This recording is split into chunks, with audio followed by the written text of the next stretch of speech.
This happened in the early 2010s, before the advancement of technology in video editing and content creation. I was hired as a content creator for a university that wanted to leverage YouTube to kickstart their branding campaign. The pay was low, roughly $2,200 and in those days, there were not that many video content creators around and the process usually took a long time from start to finish. I was hired and on my second day, my manager presented my KPI of 85 3 to 10-minute videos in 52 weeks, which was impossible for a one-man team in those days. This meant I had to do the scripting, producing, casting talents, shooting videos, composing music. They were too cheap to pay for a royalty-free music subscription, and editing, all of which I had to use my own equipment and software because their cameras and computers were so old. They simply couldn't handle the strain of even doing things in 720p, much less 108p. I tried to let my manager know, but she just smiled encouragingly, telling me to give it a try, assuring me if the videos were good, the quantity would not be what she focused on.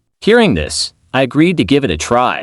My manager treated me well in the first month. However, one day when she found out I was a smoker, her attitude changed overnight. A colleague had actually done a facepalm when I told her about it, and she let me know that the manager hated smokers and often advocated to get them fired. She started nitpicking me on everything, from smelling like cigarette smoke after my breaks, coming in 5 to 10 minutes late despite doing more than 4 hours of overtime daily, not being contactable during break times. The list goes on, but I soldiered on, because I just wanted to do the work and do it well. 5 months in, I was called into the director's office, where I saw my manager putting on her best displeased but gleeful face, and I felt my stomach drop. The director told me that she was disappointed because she had heard that I was falling behind on my work, and it was already halfway through the year and I had only completed 30 out of my 85 videos. I tried to explain that I had been working my butt off on these videos. I literally worked 6 days out of the week, over 60 hours just to do what needed to be done, and that being a one-man army made things impossible. And also the fact that the videos I had put up grossed the highest views ever on their YouTube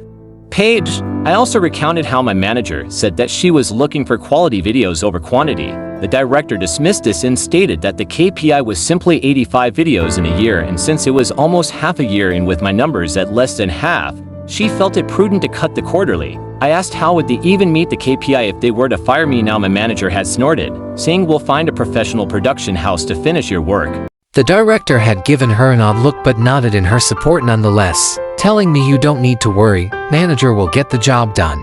That was when a light bulb went off in my head. Seeing as I was the content professional in the office, one of my jobs was to keep a database of production houses to use in the event we needed to do a shoot that required more resources. And I was sure that they would be using the production houses in my database as my manager had no contacts in the production industry.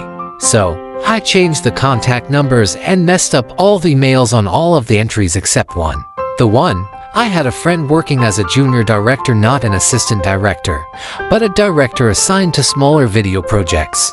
I gave him a call and told him of my plan, and sure enough within 2 days, they were called to come in to pitch. I told him that I had a plan that was a win-win for us. It would instantly help him and put him on the fast track to a director position by bringing in that much business to his production house, and it would also benefit me financially. I would teach him exactly how to pitch to win over the boss and the director, and in turn, his company would pay me a standard finder's fee of 15%. He agreed instantly and immediately put me on the line with his general manager, who upon realizing this was to be 6 months of work for a high 6-digit payout, instantly agreed and drew up a contract. As it turns out, after I gave them a metaphorical step-by-step playbook, they were the perfect fit, somehow understanding the needs and style of the university as well as the sort of themes the UNEV, the city, wanted to feature. The director and my former boss were amazed that my friend's production house was so familiar with their content that they signed them up on the spot. Now, even back then, using a production house back then was not cheap. Each video that they produced could cost double to triple my monthly salary, given that they had specialized people for each function: producer, director, director of photography, gaffer, sound person, video editor, assistant director, production assistants, etc. But this meant that they could complete a video every 2 to 3 days. So yes, they produced 50 videos in a span of 4 months for over 100 months of my salary, and I sat back and collected the healthy 15%, which was about 15 months of my salary. This allowed me to put money aside for a holiday and the rest to further my studies with a respected film school overseas. I thought my plan ended here and I had gotten back at my former bosses, but to my surprise, I received a call from my colleague while I was holidaying in Bali one day.